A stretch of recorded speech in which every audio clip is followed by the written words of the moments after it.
तकलीफ़ उठाकर यहाँ पर आए हैं।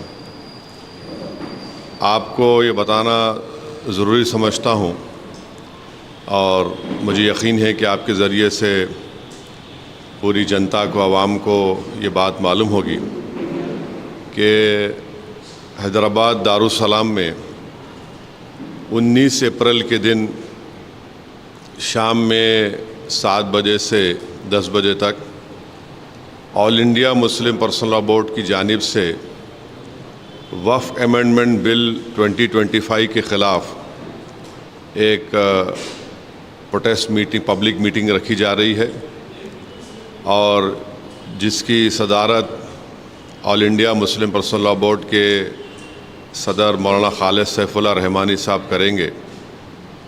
और इस प्रोटेस्ट पब्लिक मीटिंग में जो all India Muslim personal law board की तरफ से की जा रही है उसमें तेलंगाना और आंध्र प्रदेश के मुस्लिम पर्सनल लॉ बोर्ड के मेंबर्स, तेलंगाना और आंध्र प्रदेश के बड़े बड़े मुस्लिम ऑर्गेनाइजेशंस जिसमें जमीयतुल उलमा भी है, जमात इस्लामी भी है और मशाइखीन इस प्रोटेस्ट पब्लिक मीटिंग में हिस्सा लेंगे। उलमा इकराम इस पब्लिक मीटिंग में हिस्सा भी लेंगे और अपनी स्पीचेस और अपने खिताबात के ज़रिए आवाम को बताएंगे कैसा ये वक्फ अमेंडमेंट बिल वक्फ के मफाद में नहीं है।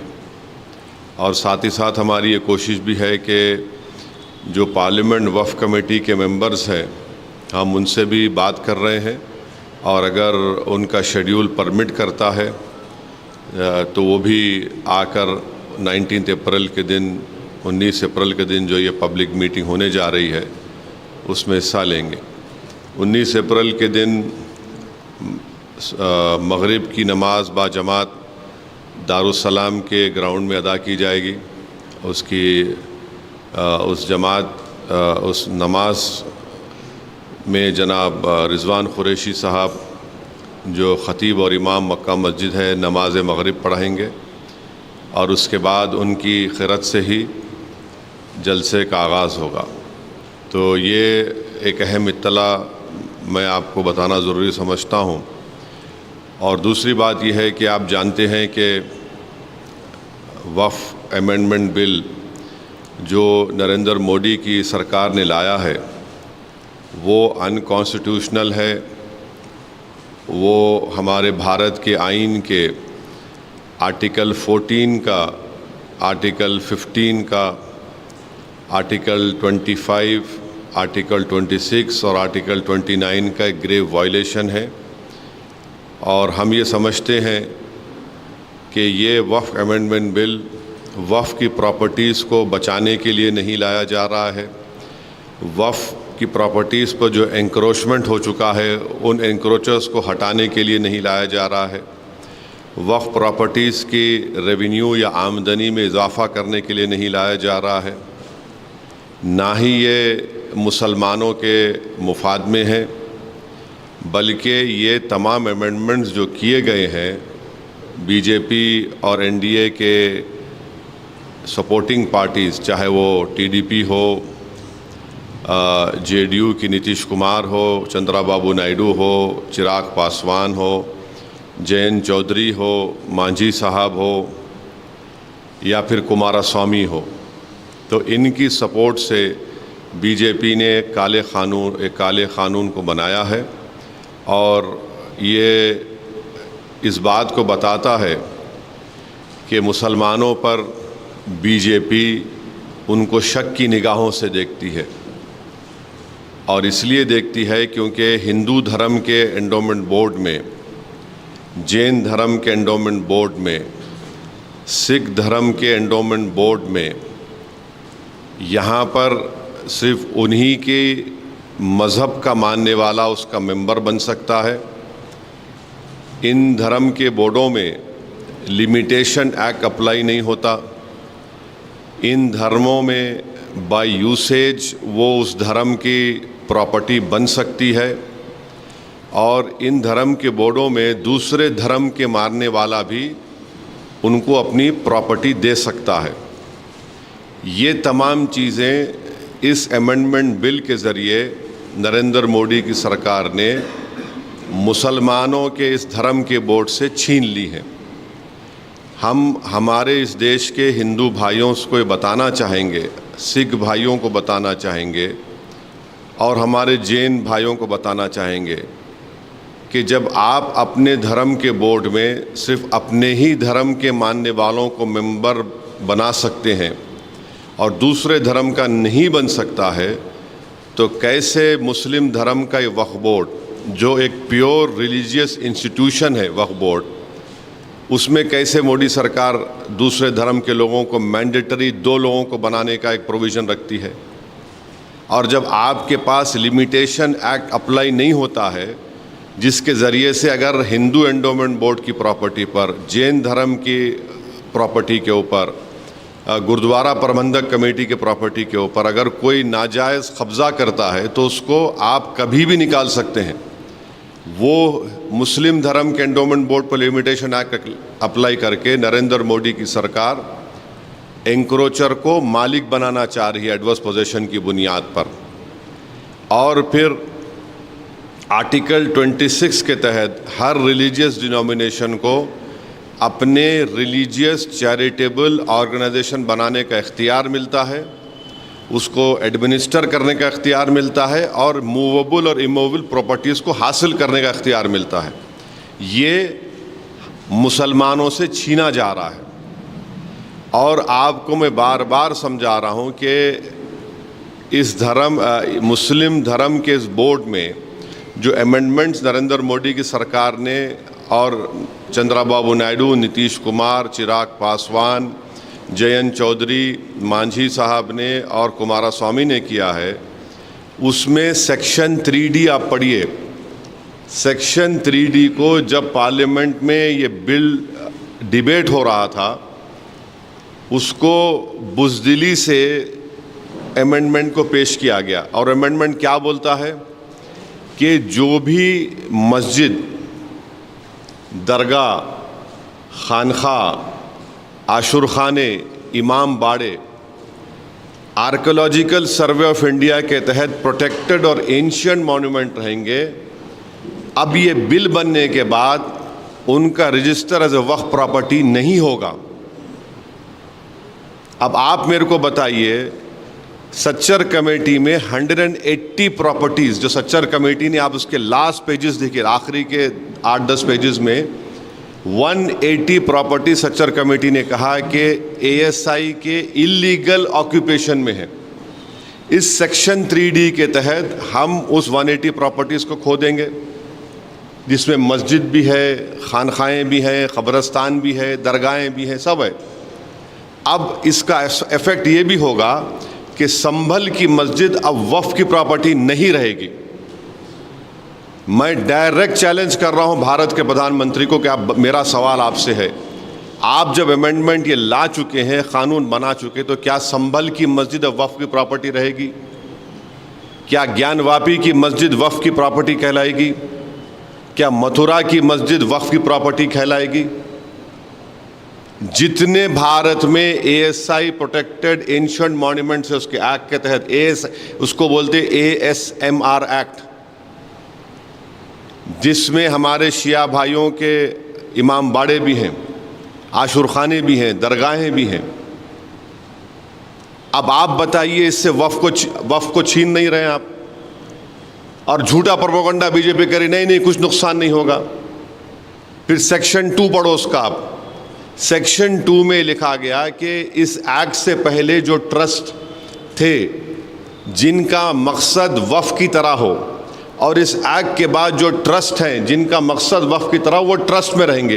वो क्यों लाया गया? वो इसलिए लाया गया, अमित शाह पार्लियामेंट में बोले कि हम ये सेक्शन 2 को इसलिए लाए क्योंकि हमारे बोरा मुस्लिम भाइयों को इससे फ़ायदा हो सके। वो भी उनको धोखा दिए बोरा मुस्लिम भाइयों को, उस प्रोविज़न में बोरा का जिक्र ही नहीं है। ये इसलिए लाया गया क्योंकि भारत का जो सबसे दौलतमंद आदमी है, जो खोजा यतीम खाने को ख़रीद कर अपना आलीशान बंगला तामीर किया, इस सेक्शन 2 से सबसे पहला फायदा उस शख्स को होगा, सबसे पहला फायदा उसको होने वाला है।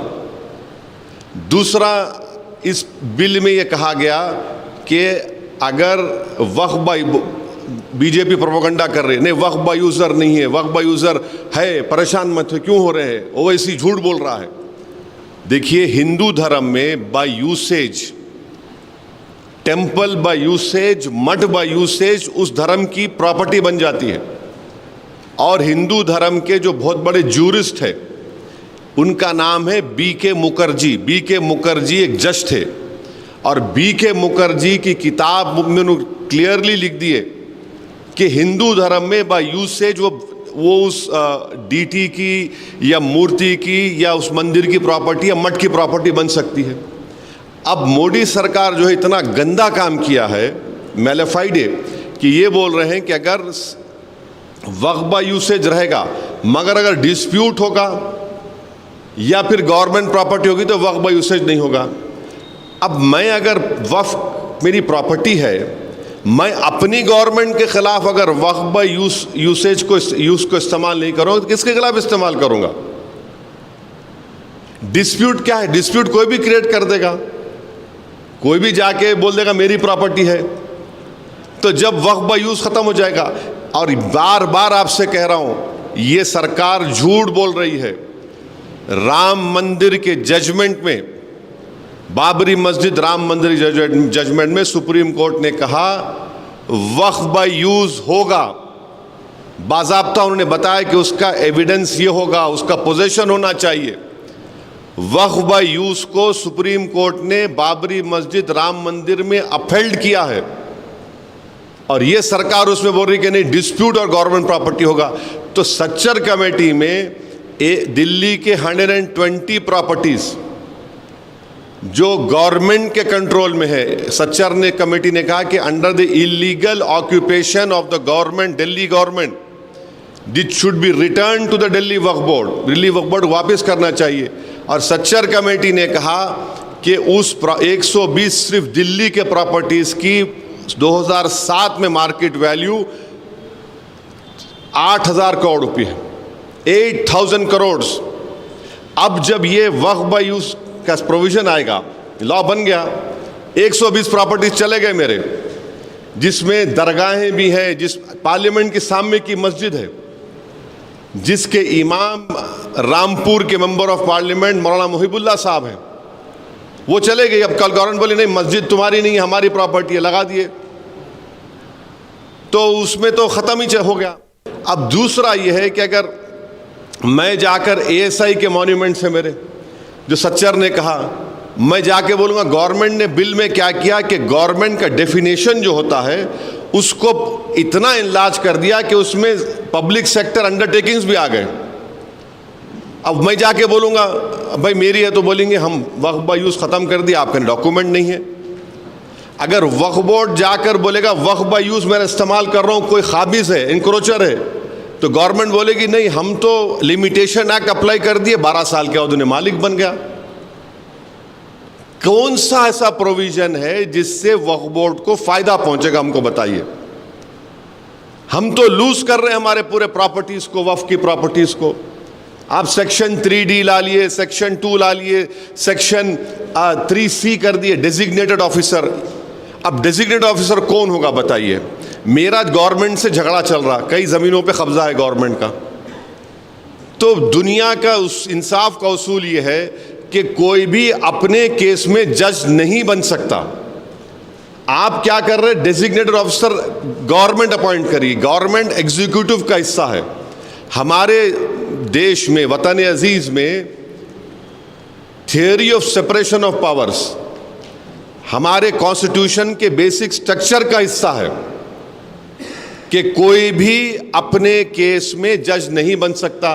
डेजिग्नेटेड ऑफिसर गवर्नमेंट नॉमिनेट करेगी, वो किसके हक में फैसला करेगा? वो अगर आप ईमानदार थे तो आप बोलना था कि अगर ऐसे झगड़े होंगे तो कोर्ट तय करेगा, आप कोर्ट को भी निकाल दिए डेजिग्नेटेड ऑफिसर। यानी हर एतबार से मुसलमान अपनी जायदादों को खोने जाएंगे।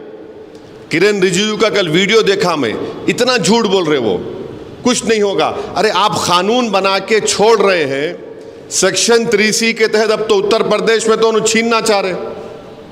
उत्तर प्रदेश में 91% of Sunni Waqf board property जो है वो वक्फ बाय यूज की है, पूरे गायब हो जाएंगे। सेक्शन 3D के तहत क्या संभल की मस्जिद वक्फ की प्रॉपर्टी है या नहीं है, बताओ? सिंपल क्वेश्चन कर रहा हूं मैं। तो ये सब इसलिए लाया जा रहा है ताकि मुसलमानों के रिलीजियस प्रॉपर्टीज को और उस धर्म के जो प्रॉपर्टीज है उसको उनसे छीन लिया जाए। और अफसोस की बात यह है कि चंद्राबाबू नायडू की सरकार तिरुमला तिरुपति देवस्थानम में एम्प्लॉयज जो नॉन हिंदू है उनको निकाल रही है। तिरुमला तिरुपति देवस्थानम का एक्ट ये कहता है कि जो टीटीडी का मेंबर होगा वो हिंदू धर्म का होना चाहिए। बोर्ड में आप एम्प्लॉयज को निकाल रहे हैं हिंदू नहीं है बोल के, और यहां पर आप मोदी के अनकॉन्स्टिट्यूशनल ब्लैक लॉ की सपोर्ट करके कह रहे हैं कि मुस्लिम धर्म के बोर्ड में आप नॉन मुस्लिम को रखेंगे। देखिए कितनी हिपोक्रेसी है चंद्रबाबू नायडू की। एम्प्लॉयज का जिक्र नहीं है, टीटीडी के मेंबर्स, उनका कमिश्नर, और बार बार बोलते हैं कि नहीं वक्फ की प्रॉपर्टी पे कब्जा हो रहा। तो 2014 में मुख्तार अब्बास नकवी ने जब उस वक्त के मिनिस्ट्री ऑफ माइनॉरिटी अफेयर्स थे, उन्होंने एंक्रोचमेंट निकालने का बिल पेश किया था, illegal occupants on Waqf property. क्यों इस सरकार ने उस बिल को वापस ले लिया? क्यों लिया आपने वापस? आप उसको रखते, उसमें ऐड करते, अपनी ईमानदारी को दिखाते। अच्छा, आपको जानकर एक और तकलीफ होगी कि कलेक्टर अगर किसी मुतवल्ली को कोई ऑर्डर देगा कि आप ये काम करिए और मुतवल्ली नहीं सुनता तो कलेक्टर उसको 6 महीने की सजा दे सकता। अगर कलेक्टर किसी मुतवल्ली को बोलेगा कि तुम नमाज में अज़ान नहीं देना, मेरा ऑर्डर है, मैं बोल रहा हूं आपको, आप बोलेंगे ऐसा कैसा कर सकते, ऐसा हो सकता, हो रहा है, तो मुतवल्ली जेल को चले जाएगा। कलेक्टर वेरीफाई करने के बाद ही कोई प्रॉपर्टी वक्फ में जा सकती। ये कैसा होगा? तो वक्फ बोर्ड को आप तो पोस्ट ऑफिस बना के रख दिए। Waqf board has become a post office कि वक्फ बोर्ड को इख्तियार ही नहीं है। अच्छा, अब इस कानून बनने के बाद 6 महीने के अंदर, विद इन 6 मंथ्स, आपको पूरे प्रॉपर्टीज को पोर्टल पर रजिस्टर करना पड़ेगा। इंडियन ट्रस्ट एक्ट पढ़ लो आप, उसमें प्रोविजन है ही नहीं पोर्टल का। हिंदू धर्म में नहीं है, एंडोमेंट बोर्ड में, गुरुद्वारा प्रबंधक कमेटी में नहीं है। क्यों आप यहां पर कर रहे हैं? इसलिए कर रहे हैं कि जब आप पोर्टल पर रजिस्टर करने जाएंगे, मिसाल के तौर पे हमारे शौकत साहब सीनियर फोटोग्राफर हैं, ईश्वर रेड्डी साहब भी है। अब शौकत साहब एग्जाम कोई प्रॉपर्टी को रजिस्टर करने जा रहे हैं पोर्टल के ऊपर कि भाई ये वक्फ है, तो फौरन कोई भी रोड चलता आदमी बोलेगा नहीं नहीं शौकत की प्रॉपर्टी नहीं है, रजिस्टर नहीं होना। अब होता क्या, इस बिल में पढ़ो, कलेक्टर अगर शौकत की प्रॉपर्टी के खिलाफ मिसाल के तौर पे इंक्वायरी ऑर्डर कर दिया, जैसा इंक्वायरी ऑर्डर कर रहा वो वक्फ प्रॉपर्टी नहीं रहेंगी। It will not be a Waqf property till the completion of inquiry. अब इंक्वायरी कंप्लीट करने का कोई टाइम लिमिट ही नहीं है, तो कलेक्टर साहब क्या करेंगे? इंक्वायरी ऑर्डर कर दिए, बैठे आराम से बैठे रहो, मैं तो वक्फ प्रॉपर्टी लूज कर दिया। क्या इस तरह का प्रोविजन हिंदू धर्म के एंडोमेंट बोर्ड में नहीं है? क्या इस तरह का प्रोविजन गुरुद्वारा प्रबंधक कमेटी में नहीं है? जैन धर्म में है? नहीं है। यहां पर क्यों लाए फिर आप? अब पोर्टल पे चढ़ेंगे, जैसा कोई नहीं नहीं, अरे ये तो है ही नहीं भाई, वक्फ की नहीं है, चलो कलेक्टर साहब ऑर्डर कर दिए इंक्वायरी, इट वक्फ प्रॉपर्टी नहीं रहेंगी। कोई भी ऑब्जेक्शन डाल सकता है जाके। सेक्शन 3C पढ़ो आप, एनी पर्सन, अरे कौन होगा भाई, कुछ तो रहना, लोकल स्टैंड है, कुछ नहीं डालो। तो जितने इसके जो 48 या 49 अमेंडमेंट्स है, ये कोई इसका वक्फ से ताल्लुक नहीं है। और इन्होंने एक प्रोविजन क्रिएट कर दिए कि अगर किसी को वक्फ से निकल के ट्रस्ट बनाना है तो ट्रस्ट बना लो। कहाँ इसका फायदा होने वाला है वक्फ बोर्ड को? और मिनिस्ट्री ऑफ माइनॉरिटी अफेयर्स का एक वेबसाइट पे जाओ आप लोग, कौमी तरक्याती स्कीम है 22-23 में, मेरे ख्याल से अगर गलत मेरा मेमोरी सही है तो कुछ 17 करोड़ अलॉकेट हुए, 3 करोड़ रिलीज करें, 1 करोड़ खर्चा नहीं हुआ उसमें। इसमें कौन आके, मैं आके रोका था? 10 साल से आप सरकार में है ना, स्कीम 10 साल से आप क्या खर्चा करें बताओ? तो ये अच्छा, फिर ये बोल रहे कि हम 2 महिलाओं को मेंबर बना रहे। इतना झूठ बोलते हैं लोग। 95 एक्ट में आप पढ़ो, स्टेट वक्फ बोर्ड में और सेंट्रल वक्फ काउंसिल में, उसमें क्या लिखा हुआ है? अंग्रेजी का वर्ड लिखा हुआ है, एटलीस्ट 2 वुमेन, एटलीस्ट 2 वुमेन, और वो मुस्लिम होना चाहिए, नंबर 1। इन्होंने क्या कर दिए? शैल बी 2, माने यहां वहां पर पहले क्या था? कम से कम 2 से बढ़ भी सकते थे, इन्होंने 2 कर दिए खाली। फिर उसमें आप क्या कर रहे? सेंट्रल वक्फ काउंसिल में 22 मेंबर्स हैं, जिसमें से 11 नॉन मुस्लिम बना सकती सरकार।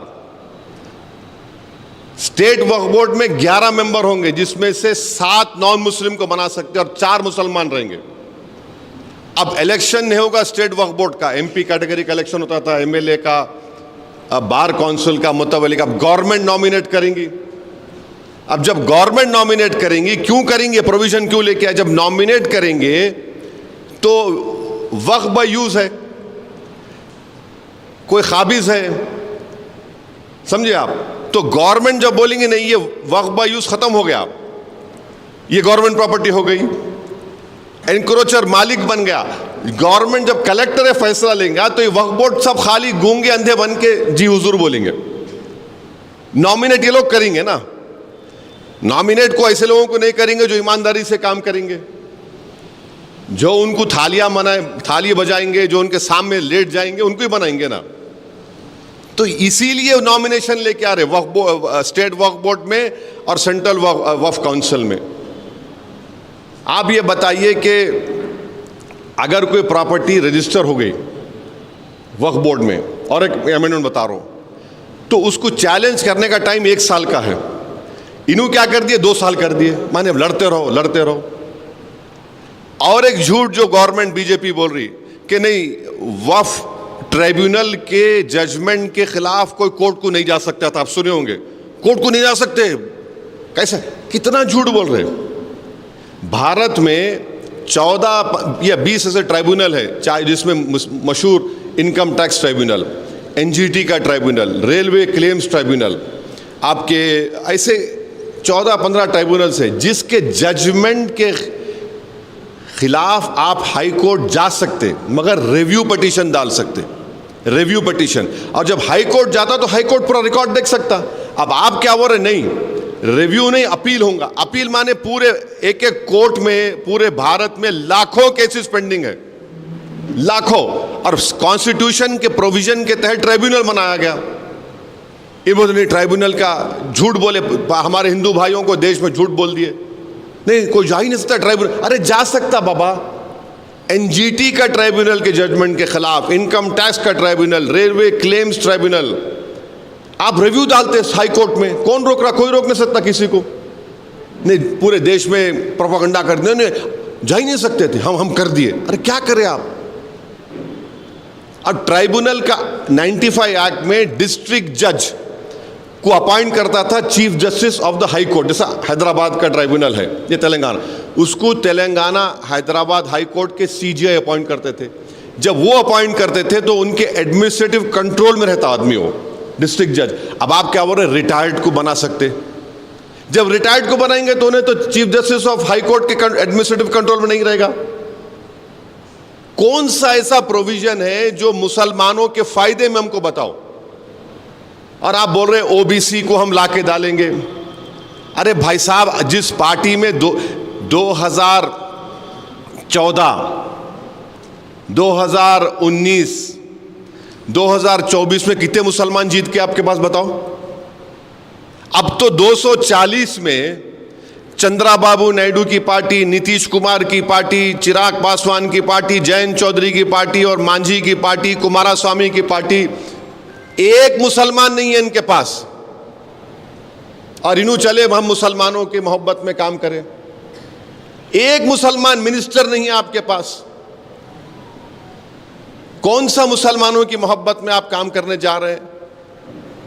तो ऑल इन ऑल ये है कि ये वफ़ की बर्बादी के लिए, मस्जिदों को, दरगाहों को, खानखाओं को छीनने के लिए, और आखिरी अमेंडमेंट की बात कर रहा हूँ, एक वक्फ बाय इवैक्यू प्रॉपर्टी होते, यानी जो लोग भारत को छोड़ के चले गए दूसरे कंट्री को, जाने से पहले वो बोले ये मेरी प्रॉपर्टी है, मैं वक्फ कर रहा हूँ, उसको वक्फ करके चले गए। और ख़ास तौर से इन पर्टिकुलर एग्जांपल दे रहा हूँ आपको, हरियाणा में, पंजाब में ऐसे, मैंने, अगर मैं गलत नहीं कह रहा हूँ, बल्कि हज़ारों एकड़ के करीब या 100 एकड़ करीब ऐसे ज़मीनात हैं, उसका रेवेन्यू आता पंजाब हरियाणा, पंजाब के वक्फ बोर्ड को, हरियाणा के वक्फ बोर्ड को।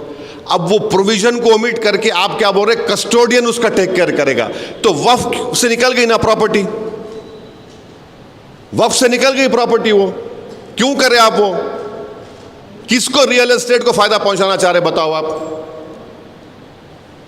ये ऑल इन ऑल है। मैं इतना लंबा और बोल सकता हूं, मगर जो बेसिक, जो अहम अमेंडमेंट जो गवर्नमेंट करी है, जिससे वक्फ को बर्बाद करने की पूरी कोशिशें की जा रही है, हम इसके खिलाफ एहतजाज कर रहे हैं। All India Muslim personal law board ने जो फैसला लिया है, हम उसकी तायीद करते हैं, और हम एक ही अपील करेंगे कि जहाँ कहीं भी जिस किस्म का प्रोटेस्ट हो, आप उसमें उसको कामयाब करिए, और सबसे अहम बात ये, उसको पीसफुल रखिए और अपना प्रोटेस्ट रजिस्टर कराइए।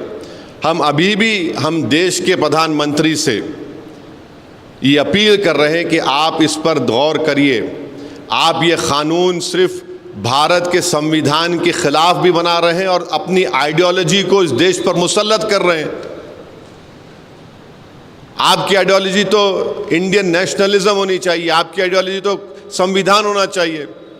जब हिंदू धर्म के लोगों के लिए, सिख धर्म के लोगों के लिए जो चीज़ अच्छी है, वो मुस्लिम धर्म के लोगों के लिए ख़राब कैसे हो जा रही है, हमको बताइए।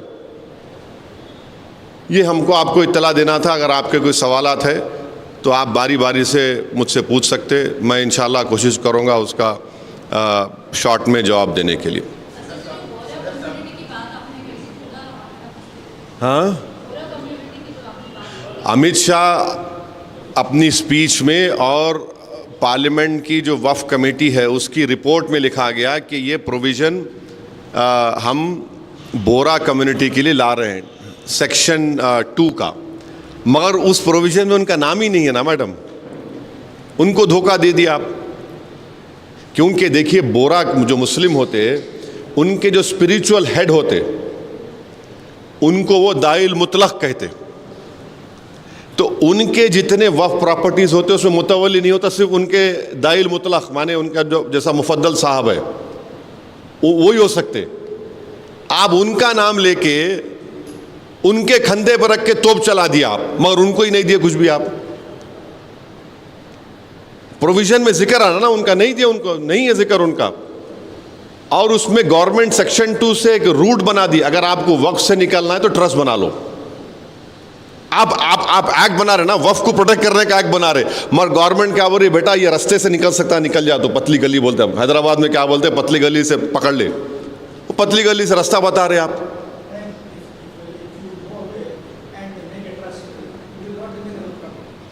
They are saying if you create a trust now, you can come out of वक्फ। अब आप बताइए, is this in the interest of Waqf? आप पूरा बाजा बजा रहे हिंदू भाइयों में जाके, और हम ऐसा कर दिए। अरे तुम रास्ता बता रहे निकलने का, तुम कैसा रास्ता बनाते हैं ट्रस्ट का? एक मिनट, आप पूछिए ईश्वर जी, क्या कहा? देखिए, मैं वेस्ट बंगाल गवर्नमेंट का स्पोक्स पर्सन नहीं हूँ ईश्वर रेड्डी साहब, अनफॉर्चुनेटली। नहीं, मैं किसी गवर्नमेंट का भी स्पोक्स पर्सन नहीं हूँ। मैं अपनी पार्टी की तरफ से ये बात करने के लिए आया हूँ, और वेस्ट बंगाल की जो सरकार है उनके पास कॉम्पिटेंट लोग हैं, और मुझे यकीन है कि वो कॉम्पिटेंट लोग आपके सवाल का बेहतरीन जवाब दे सकते हैं। और आपको सिर्फ एक टेलीफोन कॉल करना है उनको, आप कॉल करो, बोल देते आप। हाँ हाँ हाँ,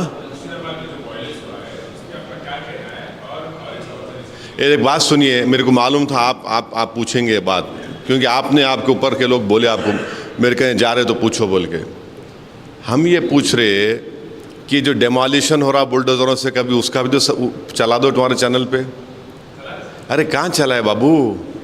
एक पूना महाराष्ट्र में एक गरीब की झोपड़ी थी, इंडिया पाकिस्तान का क्रिकेट मैच हुआ, कोई झूठा इल्ज़ाम लगा दिए कि वो एक 14 साल का बच्चा कुछ नारा लगाया, उसको बुलडोजर लगा के तोड़ दिए। अभी उसका भी तो पूछ लो प्यारे। वायलेंस को हम कंडेम करते आए, कंडेम करते रहेंगे। मैं अभी आपको बोला कि प्रोटेस्ट होना मगर पीसफुल होना, किसी भी किस्म का वायलेंस जो होगा वो कंडेमनेबल है। वायलेंस नहीं होना चाहिए, पीसफुल प्रोटेस्ट होना चाहिए।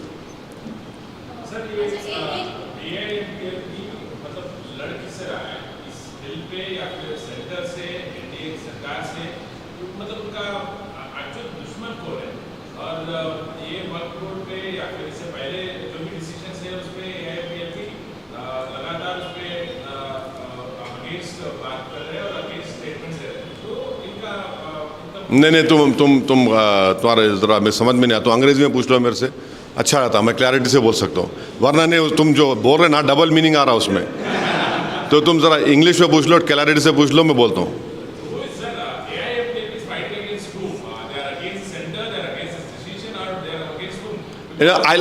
Just hold on.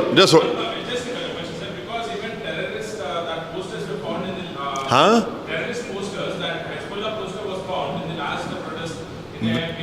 Where?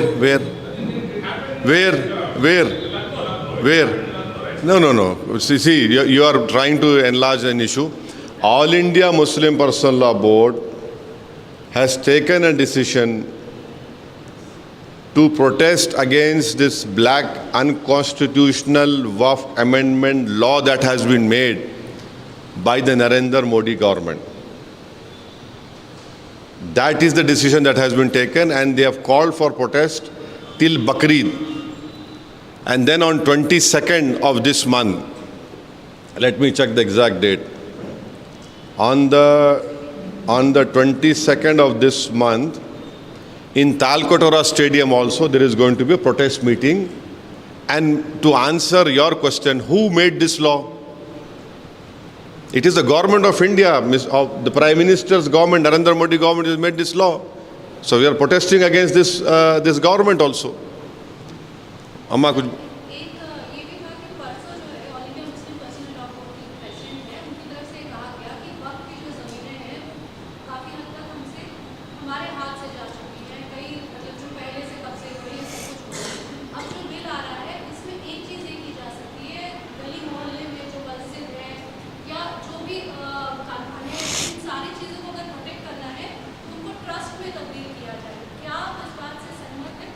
नहीं, मैं अपनी बात कर रहा हूँ।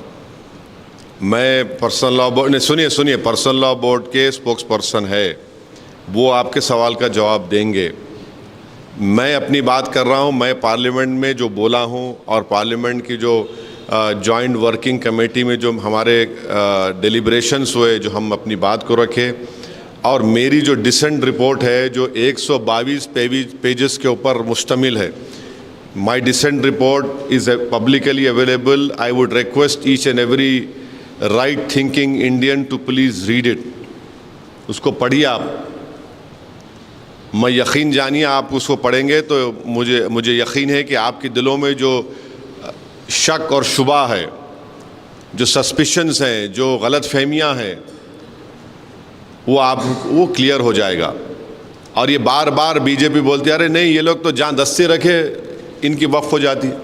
कोई होता क्या ऐसा? बोलिए आप। दस्ती रखे तो वक्फ क्यों जाती? मैं दस्ती नहीं रखा, मैं पार्लियामेंट में 20 साल से पढ़ रहा हूँ। पार्लियामेंट नमाज में मेरी हो गई, पार्लियामेंट 20 साल से पढ़ रहा हूँ पार्लियामेंट नमाज में, कोई कोने में जाके। अगर टाइम मिला तो सामने मस्जिद चले जाता हूँ। बाज़ वक्त डिबेट्स ऐसे चलते पार्लियामेंट में कि आपको स्पेशली मगरिब का टाइम कम रहता आपके लिए, तो आपको पार्लियामेंट में हम कोने में पढ़ते। मैं नहीं, बल्कि हमारे असराउल्लाह कासमी मरहूम, जनाब बर्क साहब, ऐसे कई एमपीज़ को हम तो बाज़ कोने में साथ पढ़ लेते थे। क्योंकि आप जब अपने घर से दूर जाते तो सफ़र की नमाज़ होती, खसर बोलते, कम नमाज छोटी हो जाती हो, तो मेरी हो जाती है पार्लियामेंट। तो कोई समझने की बात तो होना ना। और ये आप बोल रहे नहीं आपकी प्रॉपर्टी वक्फ कर सकते, आपकी प्रॉपर्टी वक्फ हुई ना। आप एएसआई कब बना, एएसआई कब बना, 1880 में एएसआई बना ना। अब मक्का मस्जिद जब बनी एएसआई था क्या वहां पे? चार मीनार जब बना जब एएसआई था क्या? लाल किला जब बना एएसआई था क्या? कुतुबशाही मस्जिदें अपने हैदराबाद में ईश्वर रेड्डी साहब देखे जब एएसआई था क्या? वो क्या था? वक्फ बाय यूसेज है, बाय यूसेज वक्फ है वो। आज आप बोल रहे नहीं एएसआई में आ गया तो मेरी हो जाती, वक्फ की रहती। ये तो नाइंसाफी है ना। ये तो अब छीन रहे मुझसे आप मेरी प्रॉपर्टी को। संभल का केस चल रहा, पूरा संभल का केस चल रहा। आज आप लॉ बना दिए नहीं, it is not a Waqf property. What will remain of the Sambhal Masjid then? ऐसे कई आप जो काम नहीं कर सकते थे ये लॉ से कर रहे हैं पूरा।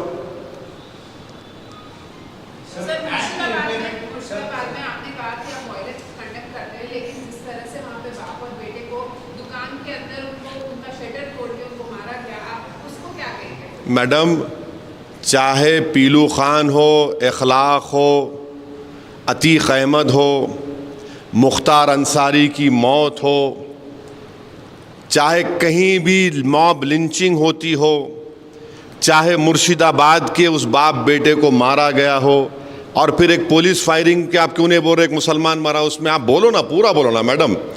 दो लोग ऐसा मरे, पुलिस फायरिंग में मुसलमान मरा। हम हर वायलेंस को कंडेम करते हैं, बल्कि हम तो नाथूराम गोडसे जो करा उसको भी कंडेम करते हैं। इस देश का सबसे पहला आज़ाद हिंदुस्तान का टेररिस्ट था तो नाथूराम गोडसे था।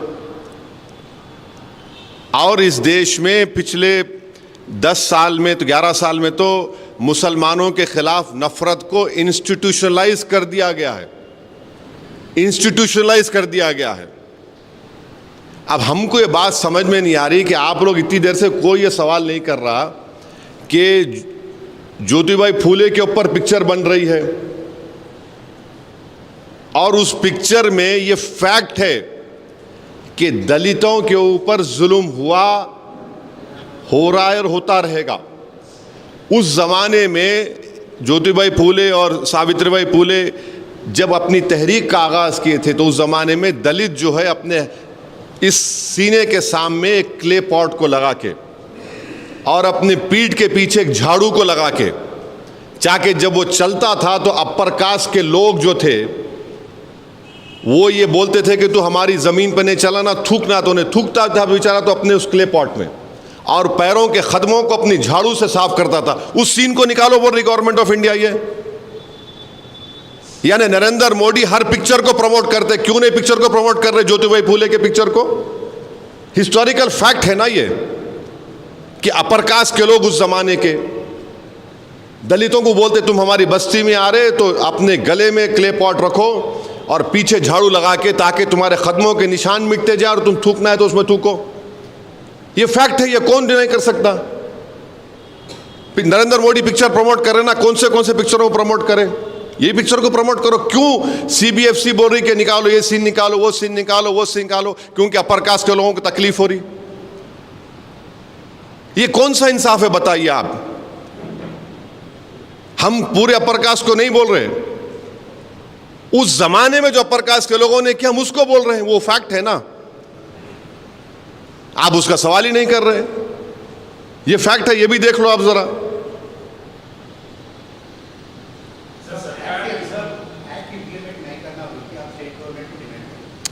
अरे अभी तो बात करेंगे, all India Muslim personal law board से बात करेंगे, वो लोग क्या डिसाइड करेंगे हम देखेंगे।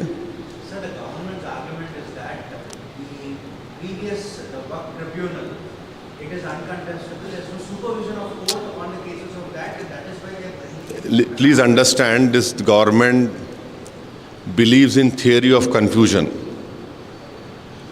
and they are not telling you the full truth. The full truth is that there are many tribunals in our country which are formed under an article of the Constitution, and any of the decisions or judgments that a tribunal has been gives, you file a review petition in the High Court, right? You don't file an appeal. But this government has deliberately told, especially to the majority Hindu community, that this Waqf board decision cannot be challenged in court. Review itself is a challenge, isn't it? आप review डाल रहे तो क्या आपको high court नहीं जा रहे आप? अच्छा, इनकी झूठ की मिसाल एक और देख लो आप। गुजरात का एक मिसाल देते हैं लोग, सूरत का। सूरत में क्या बोलते हैं? सूरत का म्युनिसिपल कॉरपोरेशन को वक्फ बोर्ड ने वक्फ प्रॉपर्टी डिक्लेयर कर दिया। वक्फ बोर्ड बोला कि वो मुगल सराय है, मगर ये जब ट्राइब्यूनल में गया तो ट्राइब्यूनल बोला ये वक्फ प्रॉपर्टी नहीं है। तारीफ करो ना बॉस। वहां वक्फ बोर्ड, गुजरात का वक्फ ट्राइब्यूनल ने कहा कि वक्फ प्रॉपर्टी नहीं है ये। तो ट्राइब्यूनल का जजमेंट को आपको तकलीफ नहीं हो रही जब, यानी आपके फेवर में आया तो अच्छा, आपके खिलाफ गया तो बुरा। तो आप किस तरह की जुडिशरी चाह रहे हैं? और ट्राइब्यूनल का, वक्फ ट्राइब्यूनल का जो अभी जो 95 एक्ट में सिटिंग डिस्ट्रिक्ट जज appointed by the CGI Chief Justice of that High Court will always be under the administrative control of the High Court, of the Chief Justice. Now you are saying retired judge. Can he be under the administrative control of the Chief Justice of that particular state High Court? No, because he's a retired judge. And as a politician, as a member of elected member of Assembly and Parliament, and you as esteemed journalists know that whenever government appoints this inquiry commission headed by retired judge, with all due respect to them, either the reports don't come or they take a very long time to come. आप देख लो, मेरे को अच्छी तरह याद है, मैं इन retired जजेस के सामने गया, मैं आपको बोल रहा हूँ, आपके मक्का मस्जिद में बॉम्ब ब्लास्ट हुआ, उसमें गोलियां लगी, बच्चों को शहीद हो गए, एक रिटायर्ड जज साहब को बनाए, हमारे एडवोकेट शफीक महाजिर साहब को हम साथ लेके वहाँ पे गए, बेहतरीन जिरा करे वो। रिपोर्ट अब तक नहीं आई बाबू,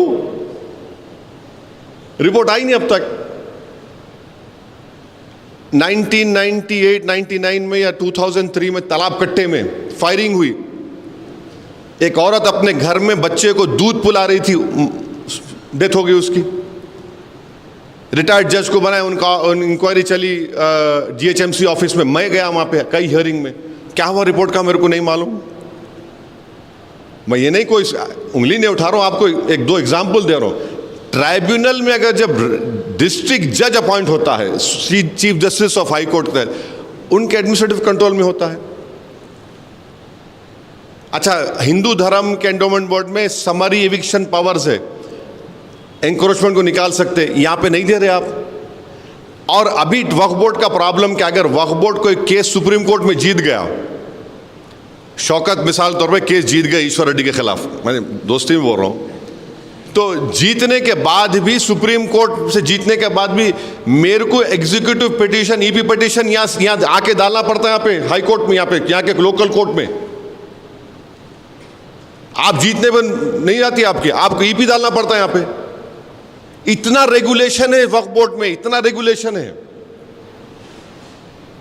अच्छा, कैसा वक्फ कैसा होता? अगर शौकत अपनी प्रॉपर्टी दे रहे, वक्फ बोर्ड को लेटर लिखते, वक्फ बोर्ड क्या करता? सर्वे कमिश्नर का काम एक्सपर्टीज है, सर्वे कमिश्नर कलेक्टर से ऊपर है। सर्वे कमिश्नर उस जगह पे जाके सर्वे करने से पहले पब्लिक को बोलता मैं जा रहा हूं यहाँ पे, प्रॉपर्टी शौकत की है नहीं है बोलो।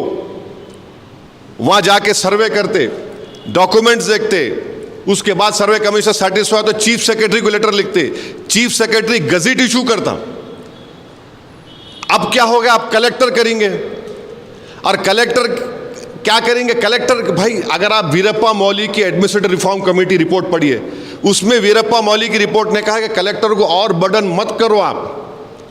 और कलेक्टर तो गवर्नमेंट अपॉइंटी है ना भाई, उन्हें सर्वे करने जाएंगे। अब क्या होगा, शौकत बोलेंगे मेरी प्रॉपर्टी है, तो कलेक्टर बोलेगा नहीं शौकत साहब ठहरो जरा। उन्हें बोलेंगे कौन ऑब्जेक्ट कर रहे, जाके ऑब्जेक्ट करते, खत्म, सर्वे भी नहीं होता, नहीं इनकी प्रॉपर्टी नहीं है।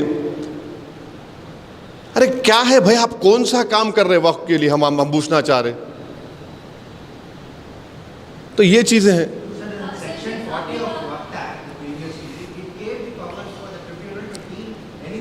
No. You listen to me. Section 40, I'll tell you the truth. You should go and read the answers given by the Ministry of Minority Affairs to the Waqf Parliament Committee. In last 30 years, Section 40 has been used in only 500 odd cases. And out of that 500 odd cases, only 8 people have gone to the court. अगर 30 साल में 500 odd cases में section 40 इस्तेमाल हुआ, जो CO के powers है, और सेक्शन 40 तमिलनाडु के हिंदू एंडोमेंट बोर्ड में भी है, तेलंगाना हिंदू एंडोमेंट बोर्ड में भी, आंध्रा हिंदू एंडोमेंट बोर्ड में भी है, जब वहां पे अच्छा है तो यहां खराब कैसा हो गया प्यारे? अच्छा क्यों खराब हुआ बोलता हूं आपको मैं। अब आप सुनो, सेक्शन 40 के तहत जब भारत के सबसे दौलतमंद आदमी ने खोजा ऑर्फनेज की वक्फ प्रॉपर्टी को खरीद लिया, तो महाराष्ट्र स्टेट वक्फ बोर्ड के 2 सीओज ने 2 सीओज लेटर लिख के बोले कि ये वक्फ की प्रॉपर्टी है, वक्फ कैन नॉट बी एलियनेटेड, तो उनका ट्रांसफर कर दिया उन्होंने। इसीलिए सेक्शन 40 निकाल रहे। पार्लियामेंट कमेटी को आंसर दिए, आई कैन प्रूव इट, मैं लाना था आपको बता। 30 साल में 500 बार या 500 ऑड बार सेक्शन 40 इस्तेमाल हुआ, उसमें से सिर्फ 8 लोग कोर्ट को गए उसके खिलाफ, वो कामयाब है नहीं। अच्छा सेक्शन 40 क्यों जरूरी है? मुसलमानों में वक्फ वाल औलाद होता, वक्फ वाल औलाद यानी अगर कोई मेरी वक्फ की प्रॉपर्टी है, मैं बोलता हूं कि वक्फ का मतलब क्या है, मैं अल्लाह को मालिक बना रहा हूं, ऑलमाइटी अल्लाह, यानी हिंदू बोलते हैं मैं भगवान को दान दे रहा हूं या डीटी को दान दे रहा हूं। मैं ये बोलता हूं कि मालिक तो अल्लाह रहेगा, मगर इसका जो बेनिफिशियरी आएगा वो मेरे बच्चों में डिस्ट्रीब्यूट होना। वक्फ वाल औलाद है, हैदराबाद में बहुत है। तो अब गवर्नमेंट क्या बोल रही है, नहीं वक्फ वाल औलाद उस वक्त नहीं होगा जब अगर आप बच्ची का हक मार के दे रहे, बच्ची का हक मार के दे रहे। अरे भाई अगर कोई हिंदू, कोई सिख, कोई जैन, कोई मुसलमान भगवान अल्लाह मूर्ति के नाम पे या गुरु नानक के नाम पे, किसी गुरु के नाम पे अपनी प्रॉपर्टी को दे रहा है, उसमें बेटा बेटी का दोस्त का क्या मामला आ रहा? मैं दे रहा हूं ना भाई, मैं दे रहा हूं, उनको दे रहा हूं, मैं अल्लाह को दे रहा हूं, मैं भगवान को दे रहा हूं, मैं ईश्वर को दे रहा हूं, उसमें बेटा बेटी कैसे आएंगे? हम भारत के प्रधानमंत्री से पूछना चाह रहे हैं, अगर प्राइम मिनिस्टर केयर्स फंड को कोई अपनी प्रॉपर्टी दे रहा तो क्या उसमें बोल रहे बेटियों को हिस्सा मार के नहीं देना बोल के? पीएम केयर्स फंड में आप ये नहीं बोलते I can give anything I want, क्या उसमें प्रोविजन है उन्होंने गर्ल्स का आप हिस्सा मार के नहीं दे सकते? आप क्यों रोक रहे भाई? मैं अल्लाह के नाम पे दे रहा हूं ना, आप बोल रहे नहीं बच्चों का हिस्सा मार के नहीं देना। अरे बच्चों का हिस्सा कैसा जब मैं अल्लाह के नाम पे दे रहा हूं तो? अच्छा फिर अगर आपको इतनी फिक्र है बीजेपी को बेटियों की, हिंदू धर्म में एक्वायर्ड सेल्फ प्रॉपर्टीज जो होती हैं, ईश्वर रेड्डी साहब अगर आप चाहे तो अपनी जो भी आपके छोटी प्रॉपर्टी होंगी, बड़े दौलतमंद नहीं है मैं जानता हूँ, आप अपनी पूरी प्रॉपर्टी अपनी एक बेटे को एक बेटी को दे सकते हैं, या उनको छोड़ के आप महल्ले में किसी को भी दे सकते हैं, उस पर कोई प्रोविजन नहीं है। या और मुसलमानों में क्या है, मुसलमानों में अगर किसी को 2 बच्चे हैं मिसाल के तौर पे, तो मैं एक को 1/3 से बढ़ के नहीं दे सकता हूं, लीगली 1/3 से बढ़ के नहीं दे सकता हूं मैं किसी को भी। रोशन साहब नहीं दे सकते आप, आपकी property you can not give more than 1/3। आप वहां पे निकलाओ ना, क्यों वहां पे हिंदू धर्म में आप बोल रहे कि विल पावर आपका नहीं, by will you can give it. यानी आप देखते जाओ इनके जो नाइंसाफियां हो रहे हैं, ये कहां कितना टारगेट कर रहे हैं मुसलमानों को।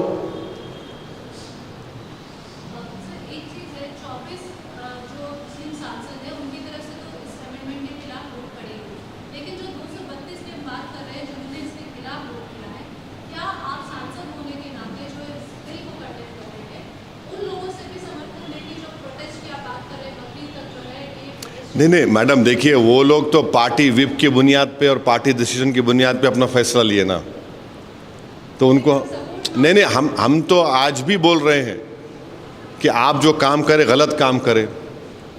चंद्रबाबू नायडू जो है, चंद्रबाबू नायडू मैं समझता था कि बहुत हिस्ट्री के अच्छे स्टूडेंट हैं। मैं 94 से 2004 तक एमएलए था। ईश्वर रेड्डी साहब के बाल काले थे, शौकत साहब के बाल काले थे, मेरे भी बाल काले थे जब 1999 में चंद्रबाबू नायडू कुलाटी मार के, सेकंड टाइम कुलाटी मार के अटल बिहारी वाजपेयी को सपोर्ट करे। 2002 गुजरात हुआ। ईश्वर रेड्डी साहब आप मेरे को करेक्ट करना, नहीं 100 टन चावल लेके बोले मेरे को 100 टन चावल मिले, बोले नहीं बोले, आप देख लो, हजरत गूगल पे जाके देखो आप। 2002 में गुजरात को में सपोर्ट करे जब बीजेपी को। 2004 से लेके 2014 तक चंद्रबाबू नायडू पावर में नहीं थे। अब चंद्रबाबू नायडू ऐसा रॉन्ग डिसीजन लेके अपने बेटे लोकेश का फ्यूचर परेशान कर दिए। वो उन्होंने तो 70 के 76 के हो गए ना आप, हाँ 70 और 75। अरे वो बच्चे का फ्यूचर है ना बाबू साहब। आप गलती करें 10 साल, अच्छा डिवीजन ऑफ तेलंगाना आंध्रा के बाद ही पावर में आए ना आप। अगर डिवीजन नहीं होता तो आप आते ही नहीं थे। तो इतनी बड़ी गलती कर दी है। नीतीश कुमार, बिहार का एंडोमेंट बोर्ड जाके देखो आप, 1950 का एंडोमेंट बोर्ड का कानून है, उसमें क्या बोल रहे, खाली हिंदू मेंबर बन सकता। अच्छा, कॉन्स्टिट्यूशन में आर्टिकल 25 में हिंदू के डेफिनेशन में हिंदू है, सिख है, बौद्ध है, जैन है। बिहार में आके क्या बोल रहा, ओनली हिंदू, यानी सिख भी नहीं बन सकता उसमें। हमारे हिंदू भाइयों को हम बोल रहे कि भाई जब आपके लिए अच्छा है तो हमारे लिए बुरा क्यों है। ठीक है, आप असदुद्दीन ओवैसी से नफरत करो, रोज गाली दो मेरे को उठ के, रोज SMS करके गाली दो, मेरी फोटो को देख के थूक लो, आप जो करते करो, मगर ये तो समझो आपको ऊपर वाला भगवान अल्लाह आपको दिमाग दिया ना, सोचो आप ये आखिर ये नाइंसाफी नहीं है, डिस्क्रिमिनेशन नहीं है, तो फिर क्या है बोलिए आप। ये सौतेला सुलूक है हमारे से।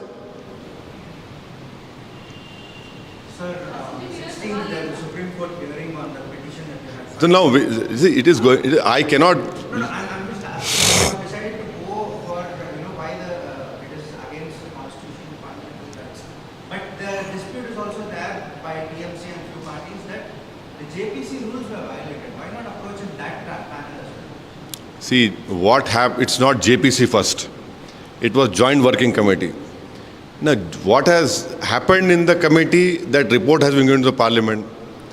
How can the Supreme Court tell this happened in JWC? Usually Supreme Court and courts will not interfere into the internal working of a legislature. We have theory of separation of powers. और कुछ सवालात नहीं है तो ख़त्म करेंगे। कुछ हाँ, कुछ नहीं है ना आप लोगों को। 1 to 1 नहीं होने वाला है, सुन लो आप। 1 to 1 नहीं होना, पूछना है तो पूछ लो। मैं 1 to 1 नहीं करने वाला हूँ। हम हमारे लोकल हैदराबाद के कोई आप लोग चैनल चलाते माशाल्लाह, आप लोगों का रीच बहुत ज़्यादा है, बोलो कुछ है, कोई पूछना है तो बोलो। कहाँ सिद्दीक में नहीं आए?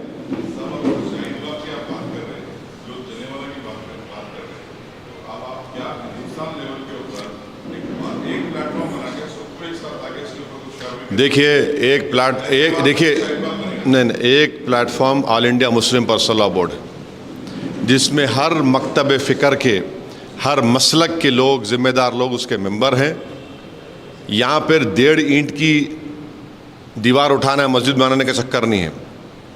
All India Muslim personal law board हमारे लिए एक मुअज़्ज़ज़ ऑर्गेनाइजेशन है और उनका जो फ़ैसले हुआ है हम उस फ़ैसले की तायद करना चाहिए। और आप एहतजाज को पुरअमन रखिए और कोशिश ये करिए कि हमारे हिंदू धर्म के भाइयों को, उन बहनों को, सिख हमारे भाई बहन को, जैन भाई बहनों को हम ये बताएं कि जब आपके लिए अच्छा है तो हमारे लिए बुरा कैसे हो सकता है। बोलो भाई। हाँ, अब देखिए, अब तो शरबत जिहाद हो रहा है। लव जिहाद से शुरू हुआ, ज़मीन जिहाद हो गया, अब शरबत जिहाद हो रहा है। जॉब जिहाद था। अरे क्या है रे भाई, मीठा है वो, पीते पियो, नको नको पियो।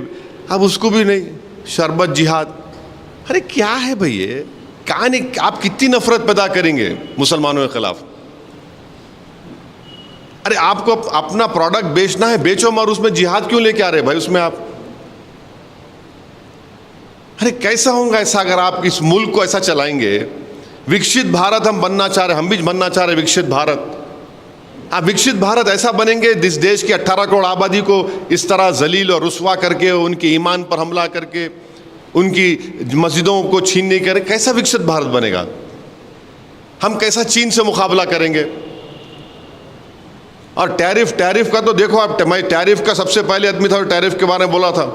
अभी टैरिफ का देखो तमाशे होने वाले हैं, कितना परेशानी होने वाली है डेयरी इंडस्ट्री को देखो आप। अब वो बायलैटरल एग्रीमेंट होगा, सितंबर तक पहला उसका होगा, अल्लाह को मालूम क्या क्या होने वाला है।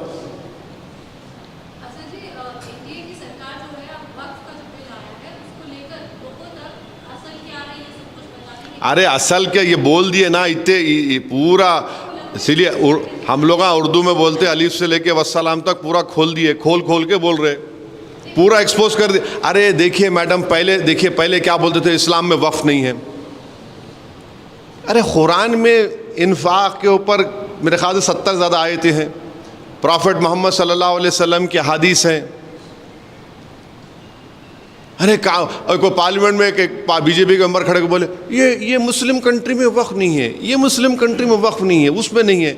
सबसे पहली बात तो ये है कि भारत की तुलना आप उनसे क्यों कर रहे हैं? आपको उनसे उतनी मोहब्बत क्यों हो गई? भारत एक डेमोक्रेसी है, यहाँ पर अंबेडकर का दिया हुआ संविधान है, और जिस कंट्रीज़ का नाम ले रहे झूठ इतना, वहाँ भी वक्फ है। मैं आप लोगों के इत्तला के लिए बता रहा हूँ, हमारे बर्क भी बैठे हुए हैं, आप नजफ करबला गए ना, अब आप, मैं झूठ बोल रहा हूँ तो मेरे को झूठ है बोल देना, क्या वहाँ पर पानी के कुएं नहीं है हज़रत अली के वक्फ किए हुए?